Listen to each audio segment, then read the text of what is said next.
Jadi iman percaya kami di hadapan-Mu ya Tuhan, bahwa segala sesuatu akan indah pada waktunya. Ini menjadi pengharapan kami di hadapan-Mu, bahwa sekalipun pengharapan kami bertolak belakang dari kenyataan, tapi satu hal yang kami yakini dan percaya, bahwa kenyataan yang terjadi adalah yang terbaik bagi kami. Sekalipun bertentangan dengan hati, pikiran, bahkan logika kami Tuhan, tetapi kami percaya dari mata iman segala sesuatu itu adalah yang terbaik bagi kami. Ketika kami percaya kepada Tuhan, ketika kami mengandalkan Tuhan, ketika kami berserah kepada Tuhan, maka rancangan damai sejahtera dan bukan rancangan kecelakaan yang Tuhan kerjakan nyatakan bagi kami. Terpujilah nama-Mu Tuhan. Pada hari ini kami akan mendengarkan firman-Mu yang terdapat di dalam Alkitab ya Tuhan. Berkatilah firman-Mu supaya kami baik jemaat Tuhan dan hamba-Mu, kami sama-sama diberkati Tuhan. Segala pergumulan kami yang mungkin selama ini dipertanyakan, yang mungkin selama ini kami bertanya-tanya, tetapi ketika kami mendengarkan firman-Mu, maka firman-Mu menjawab semua pergumulan kami. Terpujilah nama Tuhan. Berkati jemaat Tuhan yang ada di tempat ini, bahkan jemaat Tuhan yang live streaming, mereka di rumah masing-masing, bahkan di kantor dimanapun mereka berada, yang menyaksikan khotbah hari ini diberkati oleh Tuhan. Segala pergumulan mereka biarlah Tuhan yang menjawab. Terpujilah nama-Mu Tuhan. Kami berdoa mengucap syukur. Haleluya, haleluya. Percaya katakan amin. Silakan duduk Bapak Ibu.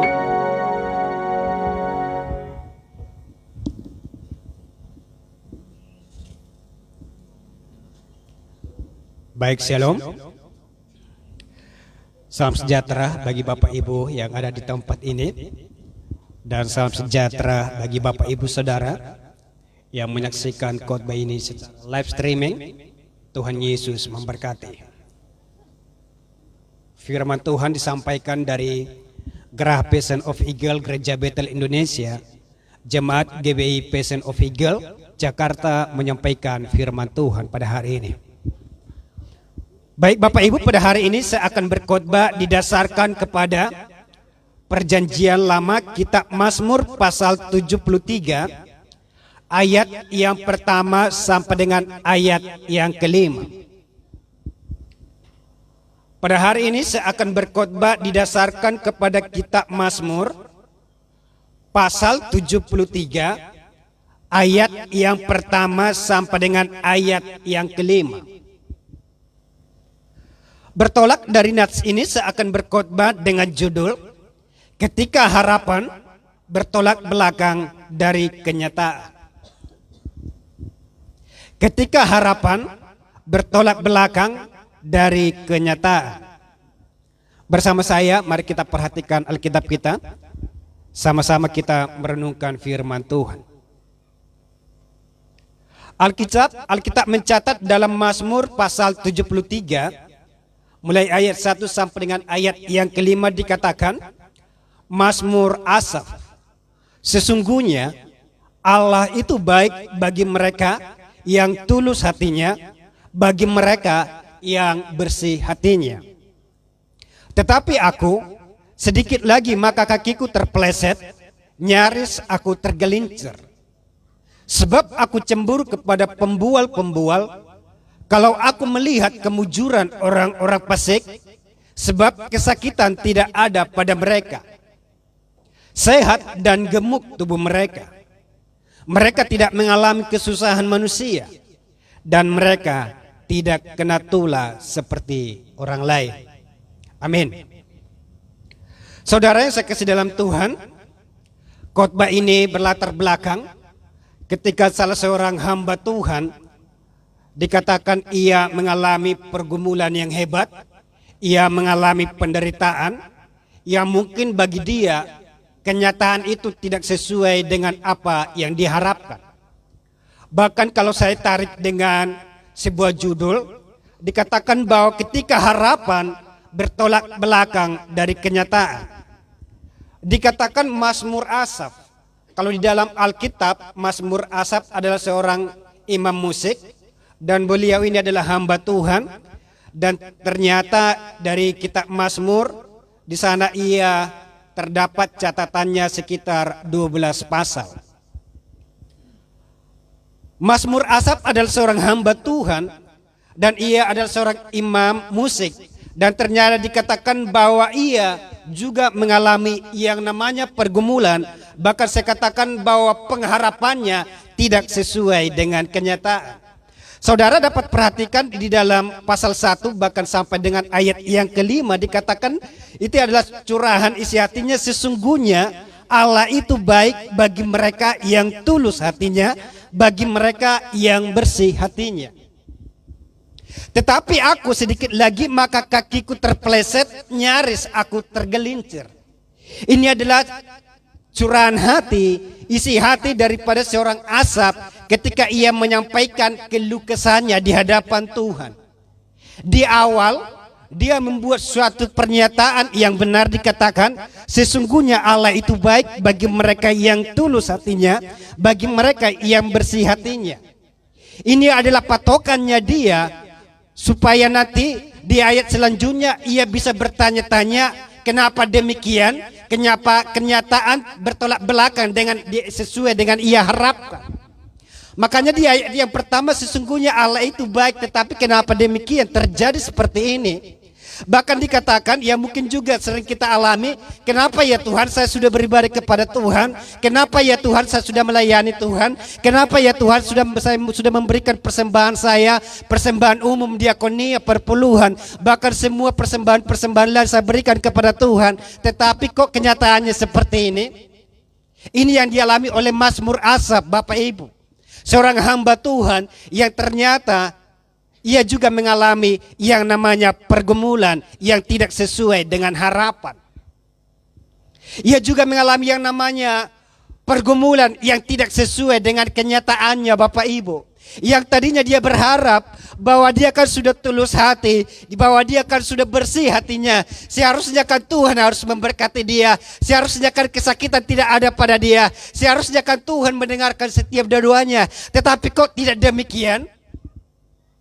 Makanya di ayat yang ketiga dikatakan aku cemburu kepada pembual-pembual kalau aku melihat kemujuran orang fasik, sebab kesakitan tidak ada pada mereka, bahkan sehat dan gemuk tubuh mereka. Tetapi ingat Bapak Ibu, dikatakan bahwa orang fasik dikatakan di tempat ini dalam Nats ayat 4, mereka sehat dan gemuk. Jangan nanti saudara lihat kiri kanan saudara ada orang yang bertubuh kekar, yang bertumbuh gemuk, yang bertubuh mungkin melebihi kapasitas. Jangan bilang bahwa itu adalah orang fasik, tidak. Tidak selamanya bahwa orang gemuk itu adalah orang fasik seperti yang tertulis dalam kitab Mazmur pasal 73. Ini adalah apa yang menjadi curahan hati dari seorang Mazmur Asaf. Dikatakan bahwa saya yang sudah setia kepada Tuhan, bahwa saya yang sudah tulus hatinya kepada Tuhan, bahwa saya yang hatinya sudah bersih kepada Tuhan, tetapi kok saya mengalami yang demikian, bahkan bertolak belakang dengan orang yang mungkin hatinya jahat, bahkan bertolak belakang dengan orang-orang fasik yang tertulis di dalam ayat yang keempat, mereka sehat dan gemuk. Bahkan dikatakan mereka tidak mengalami kesusahan seperti yang dialami setiap orang. Dia berkata, saya melihat orang-orang fasik itu, melihat mereka yang tidak takut Tuhan, melihat mereka yang tidak suka beribadah, melihat mereka yang tidak setia kepada Tuhan. Tetapi kok hidup mereka diberkati, kenapa ya? Melihat mereka yang mungkin jarang melayani Tuhan, bahkan tidak melayani Tuhan, tetapi kok mereka sehat, bahkan mereka gemuk-gemuk, kenapa ya? Kenapa justru saya yang sudah setia melayani Tuhan, bahkan saya pemain musik di gereja, orang-orang belum datang saya sudah tiba di gereja, bahkan saya sudah tampil untuk memainkan musik, supaya mungkin gereja jemaat yang datang pada saat itu mereka semangat, mereka bergairah untuk beribadah kepada Tuhan. Tetapi kenapa saya harus mengalami hal yang demikian? Tetapi saya harus mengalami yang namanya pahitnya kenyataan. Bahkan dikatakan bahwa kenyataan itu bertolak belakang dari segala sesuatu yang ia harapkan. Kalau kita perhatikan kan di dalam ayat yang pertama, sesungguhnya Allah itu baik bagi mereka yang tulus hati. Itu sebenarnya dia harapannya. Dia berharap bahwa Tuhan itu juga mengasihi dia, bahwa Tuhan juga mendengarkan dia, bahwa dia juga sebenarnya tidak mengalami yang namanya kesusahan manusia.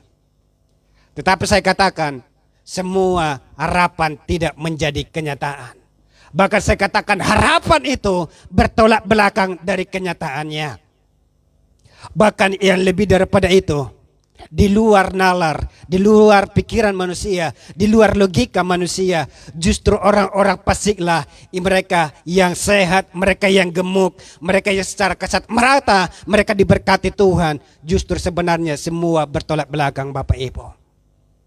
Maka ini yang menjadi pertanyaan bagi hidup kita. Ini yang menjadi suatu pertanyaan, suatu peringatan dalam hidup kita. Bagaimana ketika harapan itu tidak sesuai dengan apa yang menjadi kenyataan. Bagaimana ketika hidup kita yang selama ini kita berharap demikian, tetapi harapan kita tidak sesuai dengan kenyataan, Bapak Ibu. Adakah kita tetap setia untuk mengikuti Tuhan? Adakah kita tetap setia untuk melayani Tuhan? Atau adakah kita malah bersungut-sungut di hadapan Tuhan, atau memprotes Tuhan, atau mungkin menyalahkan Tuhan, atau mungkin menyalahkan siapapun? Dikatakan dalam nats ini bahwa hamba Tuhan pun yang sudah selalu melayani Tuhan ternyata diperhadapkan dengan pergumulan yang hebat, bahwa pengharapannya tidak sesuai dengan kenyataan. Dikatakan bahwa pengharapannya tidak sesuai dengan kenyataan. Seringkali inilah yang terjadi dalam kehidupan kita, Bapak Ibu. Yang mungkin kita berpikir nanti, kalau ke depan nanti cita-cita saya seperti demikian, tetapi tidak sesuai dengan kenyataan. Yang mungkin kita berharap bahwa nanti berkeluarga, saya akan bangun ini, akan buka usaha ini, akan buka usaha seperti ini, tetapi tidak sesuai dengan kenyataan. Mungkin kita berpikir, saya melayani Tuhan, maka pergumulan saya, keluarga saya, anak-anak saya itu adalah tanggung jawab Tuhan, tetapi juga tidak sesuai dengan kenyataan. Bagaimana dengan kehidupan kita? Bagaimana dengan respon kita? Bagaimana dengan tanggapan kita dengan hal-hal yang demikian, Bapak Ibu? Bahkan Bapak Ibu Saudara yang ada di rumah masing-masing, mungkin selama ini saudara berpikir, berharap tidak sesuai dengan kenyataanmu. Bahkan saudara sudah melayani Tuhan, saudara sudah berdoa kepada Tuhan, bahkan saudara sudah mungkin memberikan persembahan kemana-mana supaya Tuhan mungkin tergerak untuk mendengarkan doa saudara, tetapi tidak sesuai dengan kenyataan. Bagaimana tanggapan respon dari Bapak Ibu? Bagaimana pergumulan dari Bapak Ibu? Bagaimana tanggapan dari saudara-saudara? Mazmur Asaf, seorang hamba Tuhan, penulis 12 kitab dari kitab Mazmur, ternyata juga Bapak Ibu tidak serta-merta seluruh pergumulannya didengarkan Tuhan, tidak serta-merta seluruh doanya dijawab Tuhan, tidak serta-merta ketika dia sudah tulus hatinya, sudah melayani Tuhan, semua jalannya lurus, tidak, Bapak Ibu. Tetapi percayalah bahwa Mazmur Asaf ini, kedepannya kalau kita selanjutnya membaca ayat yang terakhir, dia meresponi masalah dengan cara yang berbeda. Dia meresponi masalah dengan cara yang benar di hadapan Tuhan. Dia menanggapi, oh ternyata bahwa semua manusia itu, yang namanya manusia bernapas, dan semua manusia yang bernapas, baik mereka yang melayani Tuhan, yang setia atau tidak setia, semua orang diperhadapkan dengan pergumulan. Setiap orang diperhadapkan dengan masalah, sekalipun itu masalah-masalah yang berbeda-beda, tetapi semua orang, saya katakan, itu diperhadapkan dengan semua pergumulan. Maka yang menjadi pertanyaan bagi kita pada hari ini adalah, saat kapankah harapan menjadi sebuah kenyataan? Yang menjadi pertanyaan bagi kita hari ini adalah, saat kapankah harapan itu menjadi sebuah kenyataan? Ada 3 alasan harapan menjadi sebuah kenyataan. Yang pertama adalah bahwa titik terang antara harapan dan kenyataan adalah menerima kenyataan itu sendiri. Dapat nanti diperhatikan dalam Kejadian pasal 27 ayat 37 sampai dengan ayat yang ke-40. Yang kedua, saat kapan harapan menjadi kenyataan adalah saat kita mampu menguasai keadaan. Tertulis dalam 1 Samuel pasal 17 ayat 37 sampai dengan ayat yang ke-40. Dan yang ketiga adalah mukjizat yang besar hanya diperoleh dari pergumulan yang hebat. Dapat tertulis dalam kitab Ayub pasal 42 ayat 10 sampai dengan ayat yang ke-13. 3 alasan ini adalah saat kapan harapan menjadi kenyataan. Saat kapan harapan kita menjadi sebuah kenyataan. Yang pertama tadi dikatakan, ketika titik terang antara harapan dan kenyataan, kita mampu menerima kenyataan itu sendiri. Perhatikan, dalam Kejadian pasal 27, ayat 37 sampai dengan ayat yang ke-40. Kejadian pasal 27 ayat 37 sampai dengan ayat yang ke-40. Dikatakan dalam firman ini, lalu Ishak menjawab Esau, katanya, sesungguhnya telah kuangkat dia menjadi tuan atas engkau, dan segala saudaranya telah kuberikan kepadanya menjadi hambanya. Dan telah kubekali dia dengan gandum dan anggur, maka kepadamu apalagi yang dapat kuperbuat ya anakku?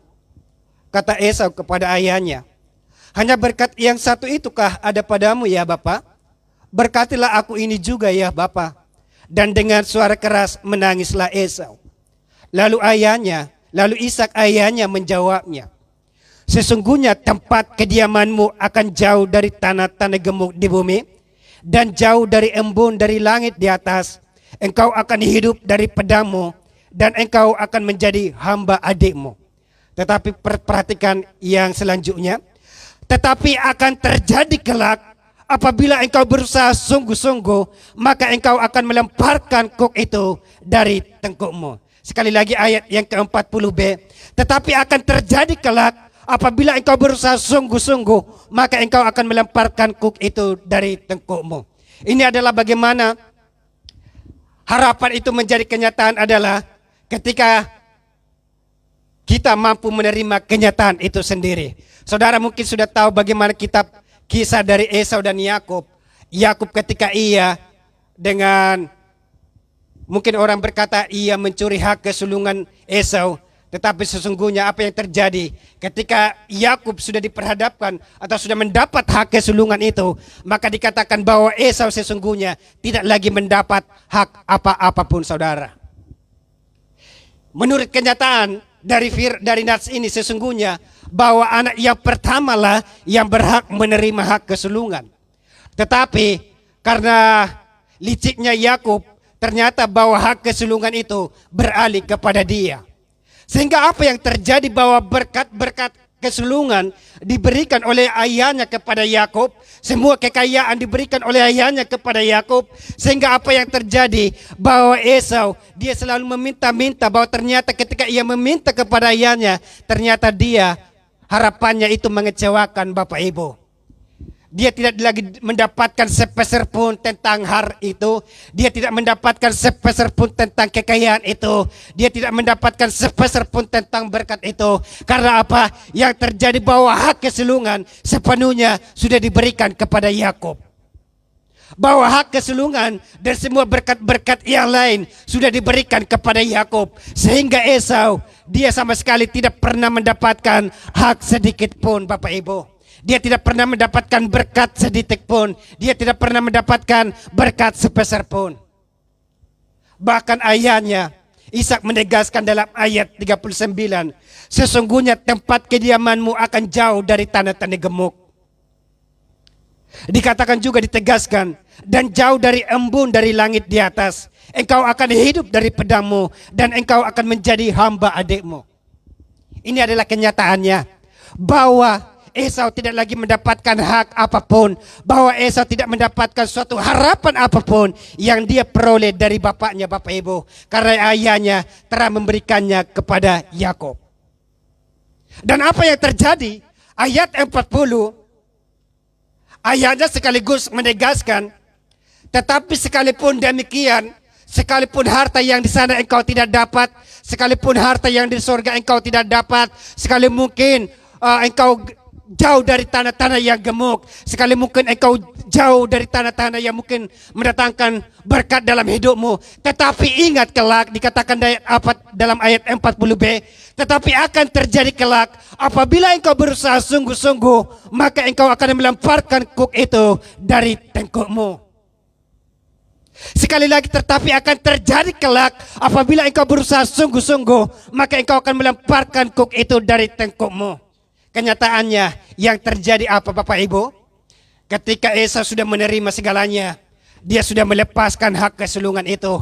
Dia sudah melepaskan yang namanya sakit hatinya kepada adiknya Yakub. Dia sudah melepaskan semuanya. Dan yang terjadi, dia melemparkan semua kuk itu. Dan surpa membuktikan, Alkitab mencatat bahwa Esau lebih kaya daripada Yakub.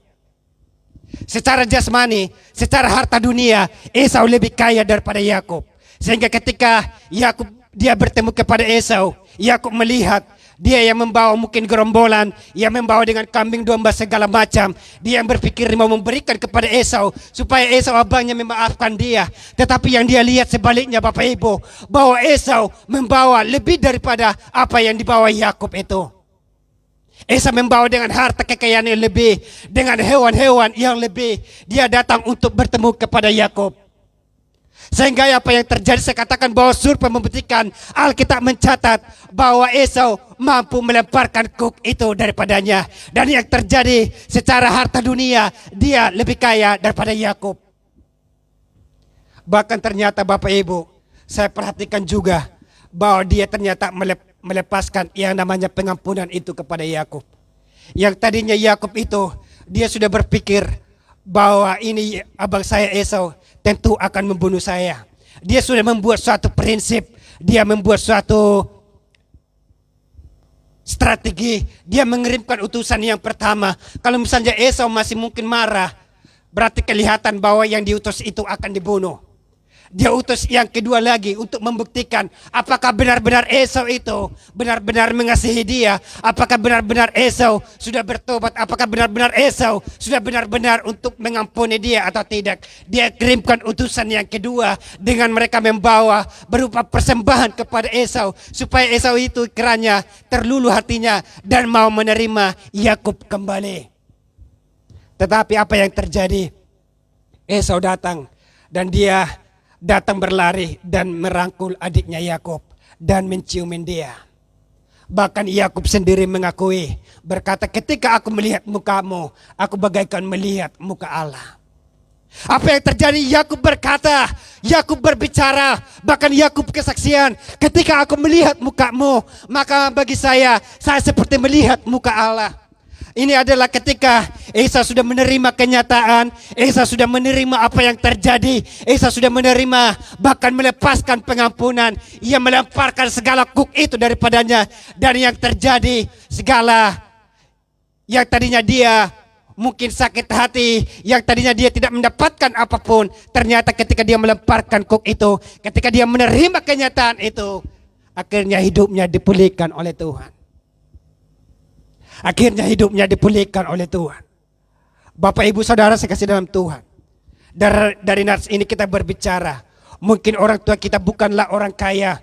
Mungkin orang tua kita dari segi yang mungkin ekonomi tidak terhitung dalam hitungan ekonomi ke atas. Tetapi firman Tuhan hari ini menjawab. Sekalipun Esau tidak lagi mendapatkan kekayaan ayahnya, tetapi ternyata dia juga bisa kaya Bapak Ibu. Ketika ia melemparkan kuk itu, ketika hidupnya dipulihkan, ketika hidupnya mau berdamai, dan ketika dia mengampuni adiknya Yakub. Inilah pernyataan yang pertama. Bagaimana sebuah harapan menjadi sebuah kenyataan. Ya, terimalah kenyataan itu sendiri. Jangan berkata kenapa seperti ini ya Tuhan. Jangan habiskan waktumu bertanya-tanya kenapa harus seperti ini ya Tuhan. Kan saya sudah melakukan ini. Kan saya sudah lurus Tuhan jalannya. Kenapa kok hasilnya seperti ini? Kenapa kok tidak sesuai dengan kenyataan? Jangan pernah bertanya-bertanya demikian. Kitab Amsal berkata, ada orang berkata ketika jalan itu lurus, dan ternyata itu adalah mendatangkan maut, mendatangkan kecelakaan. Jangan berpikir dalam hidupmu, ya Tuhan, saya kan sudah berada di jalan yang lurus, saya kan sudah melayani Tuhan, saya kan sudah berbuat ini dan itu, kan saya sudah melakukan ini dan itu, berarti hidup saya diberkati Tuhan. Tetapi ketika hidupmu tidak sesuai dengan kenyataan, saya katakan, jangan pernah bertanya-tanya kepada Tuhan. Ada maksud di balik itu, ada makna tersembunyi di balik itu. Makna yang pertama, titik terang antara harapan dan kenyataan adalah terimalah kenyataan itu sendiri. Sekalipun kenyataan itu mungkin bagi kita secara kedagingan itu menyakitkan, secara kedagingan itu tidak masuk logika, secara kedagingan itu yang mungkin menyakitkan hati, saya katakan terimalah kenyataan Bapak Ibu. Bagaimana Esau menerima kenyataan, sekalipun adiknya sudah menipu dia, sekalipun adiknya sudah merampas segala hak kesulungannya, tetapi ketika dia menerima kenyataan yang terjadi, ia lebih kaya daripada Yakub secara harta dunia. Bahkan dikatakan surga membuktikan dia memiliki hubungan yang dekat dengan Tuhan, yang menerima Yakub adiknya kembali, sehingga Yakub, saya katakan, saya garis bawah sekali lagi, ia berbicara, ketika aku melihat mukamu, aku seperti melihat wajah Allah. Sekali lagi, orang tua kita, mungkin kita tidak ada harapan untuk warisan di sana. Jangan pernah sakit hati, jangan pernah menuntut yang namanya harta warisan, jangan pernah engkau akar pahit atau engkau ribut gara-gara harta Bapak Ibu. Ada satu contoh yang surga membuktikan, sekalipun beliau sudah ditakdirkan untuk dia jauh dari tanah-tanah gemuk, untuk dia jauh dari embun dari langit di atas, tetapi ketika ia mampu melemparkan kuk itu dan dia sungguh berusaha, dia sungguh-sungguh di hadapan Tuhan, maka yang terjadi, keadaan itu terbalik Bapak Ibu. Ia dapat merubah keadaan. Ia dapat menguasai keadaan. Sehingga ia bisa menjadi seorang yang diberkati oleh Tuhan. Itu yang pertama. Bagaimana saat harapan menjadi sebuah kenyataan. Yang kedua adalah saat kapan harapan menjadi kenyataan. Yang kedua, ketika kita mampu menguasai medan perang. Perhatikan dalam 1 Samuel pasal 17 ayat 37 sampai dengan ayat yang ke-40. Yang kedua, ketika kita mampu menguasai medan perang atau ketika kita mampu menguasai keadaan. Perhatikan dalam kitab 1 Samuel pasal 17 ayat 37 sampai dengan ayat yang ke-40. Dikatakan, pula kata Daud, Tuhan yang telah melepaskan aku dari cakar singa dan dari cakar beruang, dia juga akan melepaskan aku dari tangan orang Filistin itu. Kata Saul kepada Daud, pergilah, Tuhan menyertai engkau. Lalu Saul mengenakan bajunya, baju perangnya kepada Daud, ditaruhnya ketopeng tembaga di kepalanya, dan dikenakannya baju sirah kepadanya. Lalu Daud mengikatkan pedangnya di luar baju perangnya. Kemudian ia berikhtiar berjalan, sebab belum pernah dicobanya. Maka berkatalah Daud kepada Saul, aku tidak dapat berjalan dengan memakai ini, sebab belum pernah aku mencobanya. Kemudian ia menanggalkannya. Lalu Daud mengambil tongkatnya di tangannya, dipelinya dari dasar sungai 5 batu yang licin, dan ditaruhnya dalam kantung gembala yang dibawanya, yakni tempat batu-batu, sedang umbannya dipegangnya di tangannya. Demikianlah ia mendekati orang Filistin itu. Yang kedua adalah saat harapan menjadi kenyataan ketika kita mampu menguasai medan perang. Kalau kita memperhatikan Bapak Ibu dalam nats ini, Daud ya pada masa itu adalah seorang yang masih muda, diperhadapkan dengan seorang raksasa yang bernama Goliat. Secara logika sebenarnya itu tidak nyambung Bapak Ibu. Secara logika sebenarnya itu tidak adil. Kalau misalnya Daud mau berhadapan, ia ditaruh dong lawannya yang mungkin seusia dengan dia, yang mungkin seumuran dengan dia. Jangan ditaruh seorang raksasa. Ya jelas dia kalah Bapak Ibu kalau misalnya secara kasat mata kita melihat. Bahkan yang terjadi ketika Saul sudah frustrasi, dalam hati Saul sebenarnya bahwa Daud tidak akan mungkin bisa mengalahkan Daud. Bahwa Daud tidak akan mungkin bisa mengalahkan Goliat. Sehingga dengan Dengan frustrasi apa yang dikatakan, Saul tetap mengenakan baju sirahnya kepada Daud, Bapak Ibu. Dengan harapan ketika mungkin dia sudah mengenakan baju sirah ini kepada Daud, dengan segala perlengkapan dia maju berperang, dia masih bisa berpikir jalan apa yang harus dia bisa tempuh, atau bagaimana cara yang lain supaya dia bisa bertemu atau berhadapan dengan orang Filistin. Apakah dia harus dihadapi dengan jalan damai atau tidak, apakah harus dihadapi dengan kekalahan atau tidak. Sebenarnya dia sudah frustrasi sehingga ia terpaksa mengenakan baju sirah ini kepada Daud, Bapak Ibu. Sehingga apa yang terjadi, Daud yang mungkin dia masih muda memakai baju yang besar, dia merasa tidak nyaman, dia merasa bahwa pakaian itu tidak biasa dia pakai, sehingga bagi dia ketika dia berjalan itu menjadi sebuah sandungan bagi dia. Ketika dia bergerak itu membuat dia menjadi jalannya semakin lambat, Bapak Ibu. Sehingga yang ia katakan adalah bahwa ia melepaskan baju sirah itu dan ia menghadapi Goliat, seorang raksasa dengan hanya tongkat di tangannya. Saya katakan bahwa Daud ia berani menghadapi Goliat adalah ketika dia sudah mampu menguasai keadaan, dia mampu menguasai medan perang, Bapak Ibu. Menurut kisahnya, menurut pengalamannya, ketika dia adalah seorang menggembalakan kambing domba, ketika ada binatang buas yang mau mencuri binatang ini, yang mau memakan binatang ini, maka ia yang harus di hadapan. Maka ia harus di depan untuk menghadapi segala binatang-binatang buas, Bapak Ibu. Maka ia yang pertama sekali yang diperhadapkan dengan binatang buas. Dia bertanggung jawab dengan domba-domba yang ia gembalakan. Dia bermaksud bahwa domba-dombanya tidak akan pernah binatang buas apapun yang berani untuk mencelakai. Maka ketika ada binatang buas yang mau untuk membunuhnya, yang mau memakan segala kambing dombanya, ia tetap ada di depan untuk menghalau segala binatang-binatang buas. Menurut kesaksiannya ini, menurut pengalamannya ini, inilah yang dibawa oleh Daud ke medan perang. Inilah yang dibawa oleh Daud kesaksiannya ke medan perang, sehingga dia melihat Goliat yang besar. Bagi dia itu bukan lagi sebuah ketakutan. Mungkin dalam hati dia berpikir, Goliat makan nasi, saya pun makan nasi. Goliat minum air putih, saya pun minum air putih. Tetapi kelebihan saya adalah saya disertai dengan tangan Tuhan yang kuat. Tetapi kelebihannya adalah saya disertai dengan kuasa Tuhan. Inilah alasannya dia mampu menguasai keadaan. Bahkan ketika mereka bertempur, Bapak Ibu, Goliat dia maju berperang, tetapi Daud ia berlari ke depan, Bapak Ibu. Sekali lagi bahwa Goliat maju berjalan menghadapi Daud, tetapi Daud berlari menghadapi Goliat.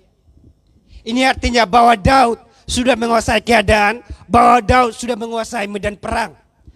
Ketika Goliat melemparkan beberapa tombaknya kepada Daud, dia sudah menguasai keadaan. Dia dilemparkan ke kanan, maka dia oleng ke kiri, Bapak Ibu, sehingga dia tidak pernah satupun anak panah itu, bahkan ujung tombak itu mengena kepada dia. Menurut pengalamannya, ketika mungkin harimau atau singa atau binatang buas, ketika mungkin mau mencakar dia sudah bisa tangkap, dan mungkin dia dengan hanya tongkat dia pukulkan kepalanya, Bapak Ibu. Dan bukan 1, 2, atau 3 binatang buas yang mungkin dia hadapi setiap hari, tidak. Karena dari pagi sampai sore dia harus menggembalakan kambing domba. Dan tentu saudara tahu bahwa ada binatang buas yang mengintai tentang domba-domba ini. Tetapi domba-domba itu semua selamat, Bapak Ibu. Ada banyak ternyata binatang-binatang buas yang dihabisi oleh Daud sendiri. Maka inilah yang menjadi bekal dia untuk menghadapi Goliat. Dia berpikir bahwa keadaan yang sesungguhnya, binatang-binatang buas yang sekalipun itu mematikan, saya bisa bunuh kok, saya bisa kuasai.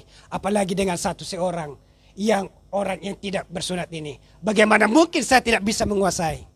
Apalagi logikanya, apalagi dikatakan dalam firman ini bahwa ia disertai dengan tangan Tuhan yang kuat. Dia makin percaya diri untuk menghadapi musuhnya. Dia makin percaya diri untuk menguasai medan perang. Dia makin percaya diri untuk menguasai keadaan, Bapak Ibu. Sehingga yang terjadi ketika dia mampu menguasai keadaan, ketika dia mampu menguasai medan perang, tanpa basuh sirah itu, dia mampu menjadi seorang pemenang. Dia mampu mengalahkan yang namanya Goliat besar. Ini adalah bukti nyata bagi kita. Apapun pergumulanmu, sekalipun mungkin pergumulanmu menurut engkau, menurut logikamu itu besar, tetapi ketika kita mampu menguasai keadaan, kita tidak kecewa terlebih dahulu, kita tidak lebih lagi lemah terlebih dahulu, kita tidak bersungut-sungut, maka dikatakan kita mampu menguasai keadaan, kita menjadi pemenang, Bapak Ibu.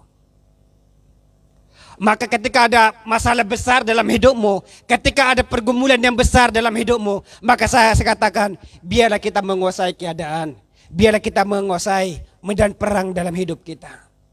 Jangan ketika diperhadapkan dengan pergumulan yang hebat, diperhadapkan dengan pergumulan yang besar, kita sudah takut duluan, Bapak Ibu. Kita sudah grogian duluan, kita sudah menyalahkan Tuhan lebih dahulu, kita mungkin sudah tidak menerima kenyataan itu lebih dahulu.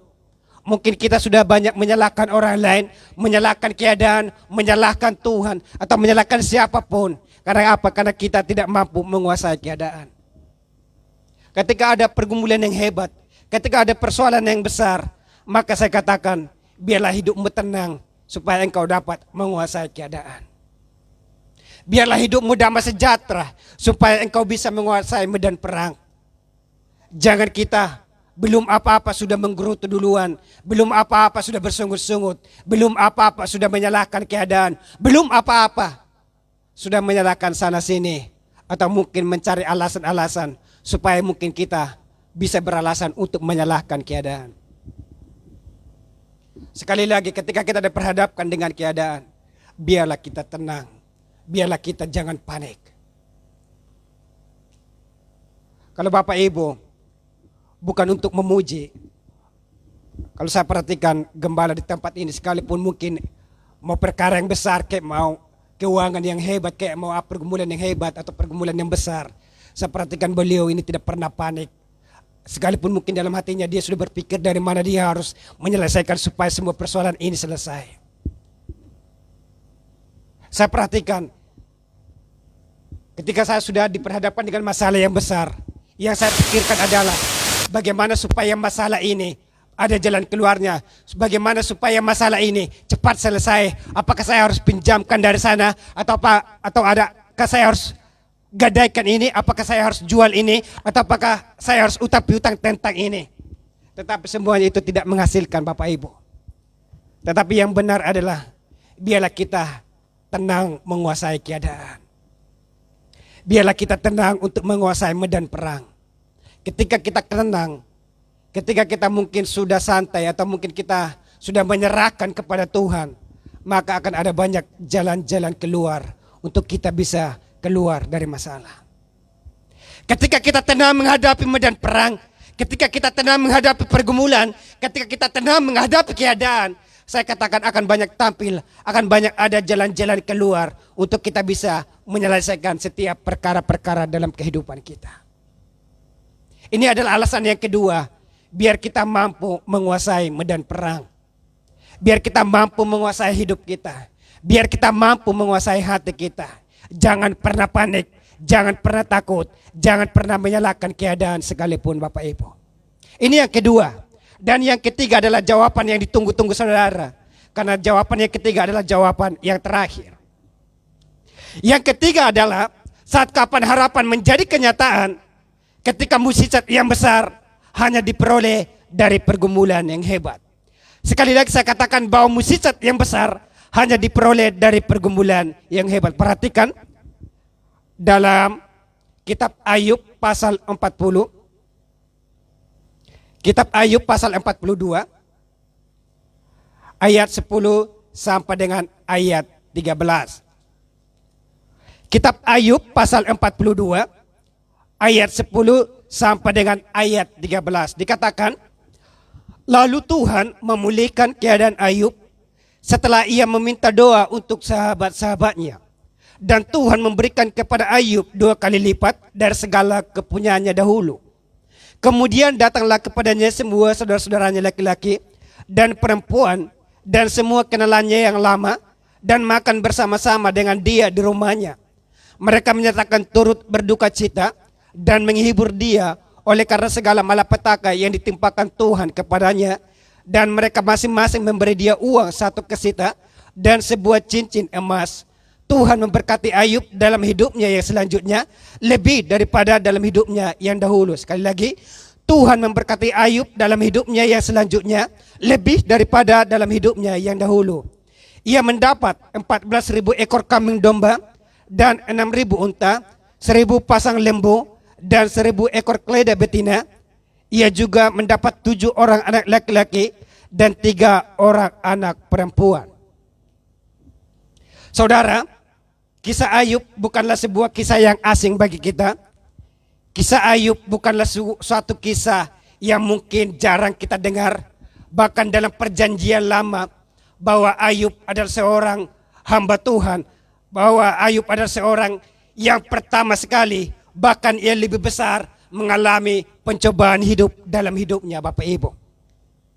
Bahwa Ayub adalah seorang hamba Tuhan yang diperhadapkan Tuhan dengan pergumulan yang jauh lebih besar. Kalau di Ayub yang pertama, Ayub pasal pertama, Bapak Ibu sudah tahu ceritanya. Bagaimana kisah Ayub yang diuji oleh Tuhan ketika dia punya anak 10, ketika ia punya anak 10 orang, 7 laki-laki dan 3 wanita, ternyata Tuhan dengan berbagai ujian harus membawa mereka pulang. Dan juga dikatakan bahwa Ayub adalah seorang yang kaya pada saat itu. Ia memiliki peliharaan-peliharaan berupa kambing domba dan juga berupa unta dan lembu dan sebagainya dan yang lainnya. Dikatakan ketika dia sudah mengalami pergumulan yang hebat, ketika dia sudah kehilangan segala sesuatu, ternyata setelah sekian lama Tuhan memulihkan keadaannya. Ayub, Bapak Ibu, saya katakan bahwa di Ayub yang pertama dikatakan bahwa Tuhan menguji hidupnya dengan bahwa ia harus kehilangan anak-anaknya, bahwa ia harus kehilangan segala kambing dombanya, bahwa ia harus kehilangan untanya, bahwa ia harus kehilangan segala lembu dan segala peliharaan lainnya, Bapak Ibu. Tetapi yang terjadi adalah ketika sekian lama Ayub diperhadapkan dengan ujian yang besar, ketika sekian lama Ayub diperhadapkan dengan pergumulan yang hebat, tiba saatnya Tuhan memulihkan keadaan Ayub. Bahkan dikatakan Tuhan memberkati Ayub dalam hidupnya dan selanjutnya lebih daripada hidupnya seperti yang dahulu, Bapak Ibu. Bahwa dikatakan bahwa ketika Tuhan memulihkan keadaan Ayub berubah drastis, bahkan ia berubah 2 kali lipat lebih kaya ketika keadaannya semula, Bapak Ibu.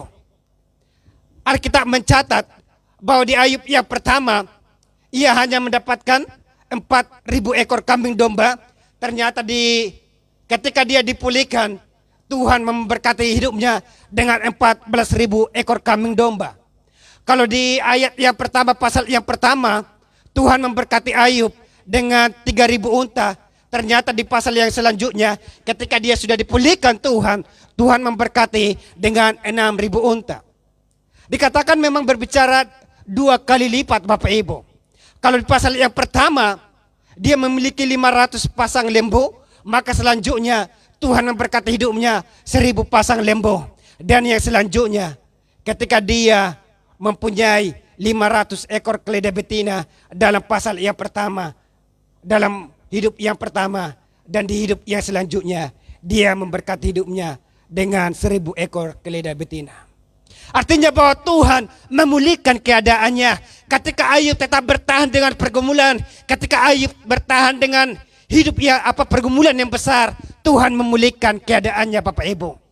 Bahkan dikatakan bahwa ia semakin kaya dibandingkan dengan hidupnya yang pertama.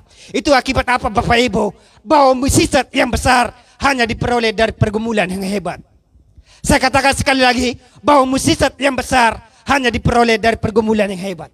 Bapak Ibu jangan tanya kepada saya, Pak, Bu, Pak, kan di pasal yang pertama Ayub punya anak 10 orang. Kenapa di selanjutnya Ayub hanya mempunyai 10 juga? Jangan tanya kepada demikian, Bapak Ibu. Dikatakan 2 kali lipat. Ayub memang punya anak 10 orang di pasal yang pertama. dan di pasal yang kedua juga, bahkan di pasal yang terakhir juga, Ayub juga mempunyai anak 10 orang.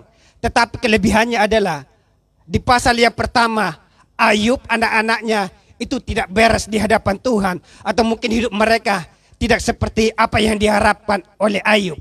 Tetapi kalau misalnya kita berbicara kepada Ayub yang selanjutnya, bahwa keturunan-keturunan adalah keturunan-keturunan selanjutnya adalah bahwa anak-anak daripada Ayub itu, baik laki-laki dan perempuan, mereka adalah anak-anak yang diberkati Tuhan. Bahkan dikatakan bahwa perempuan-perempuan yang dilahirkan adalah perempuan-perempuan yang cantik. Saya berpikir mungkin perempuan-perempuan atau anak-anak Ayub yang kedua, anak-anak perempuan Ayub yang kedua itu sama cantiknya dengan istri saya. Tetapi istri saudara mungkin seperti anak Ayub, anak perempuan Ayub yang ada di pasal pertama. Bapak Ibu bisa membandingkan. Itu dari sini Bapak Ibu. Saudara bisa menerjemahkan dari segi Bapak Ibu.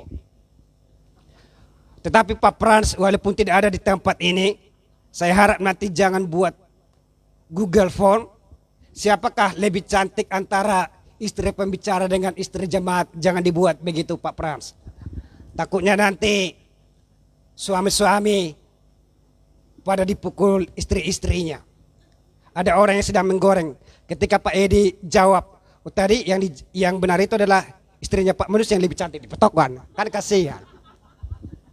Jadi saya harap Pak Pras kalau menyaksikan khotbah ini janganlah dibuat pertanyaan yang demikian. Dikatakan bahwa anak-anak Ayub di pasal yang pertama tidak secakap dengan anak-anak Ayub di pasal yang terakhir Bapak Ibu.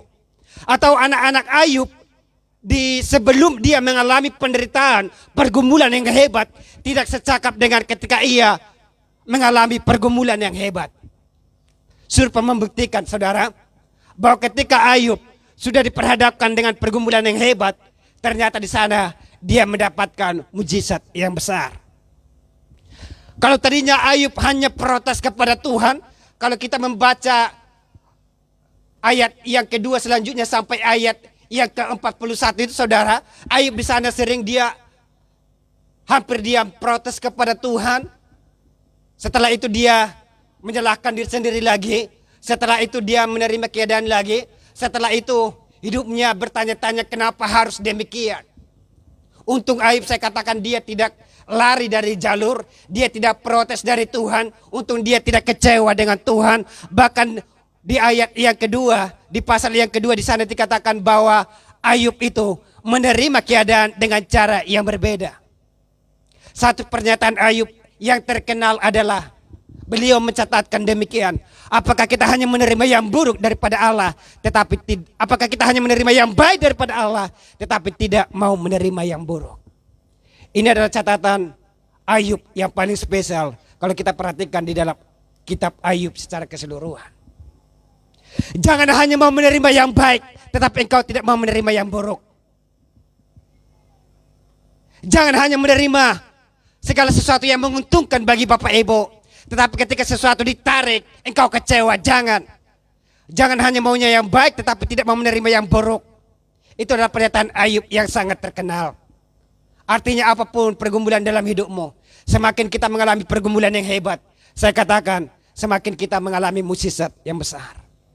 Semakin kita mungkin saudara punya hutang 1 juta dengan satu orang yang punya hutang 100 juta. Kalau Tuhan menjawab, maka mukjizat yang besar adalah Tuhan menjawab pergumulan yang 100 juta Bapak Ibu.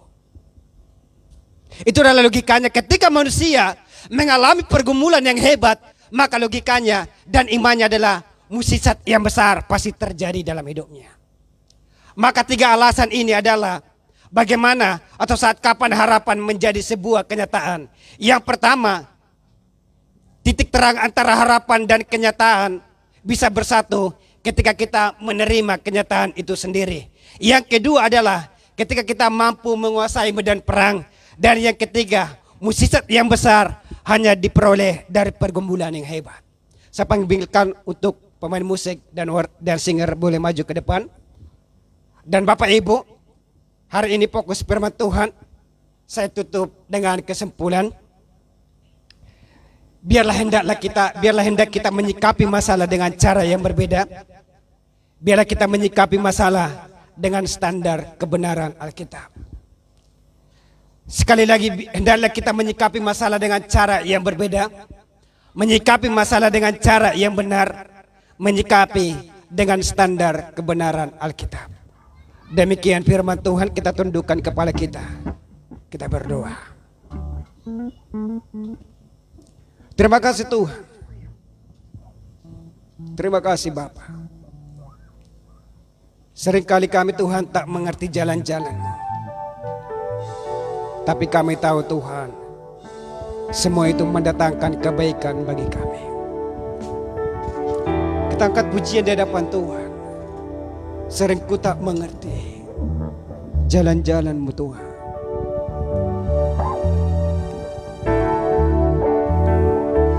Ingat saudara, jangan pernah kecewa dengan keadaan. Jangan pernah kecewa dengan apa yang kita jalani hari-hari ini. Sekalipun situasi tidak memungkinkan, bahkan sekalipun keadaan tidak sesuai dengan apa yang kita harapkan, jangan pernah kecewa kepada Tuhan. Jangan pernah sakit hati. Jangan pernah salahkan keadaan. Karena percayalah bahwa pergumulan yang hebat akan menciptakan mukjizat yang besar. Haleluya Tuhan. Sering ku tak mengerti jalan-jalan-Mu Tuhan, bagai di belantara yang gelap. Tanpa seributannya ya Tuhan, tanpa seributannya, namun tetap percaya jejak-Mu Tuhan sungguh sempurna. Dari awal katakan sering ku tak mengerti Tuhan jalan-jalan-Mu. Sering ku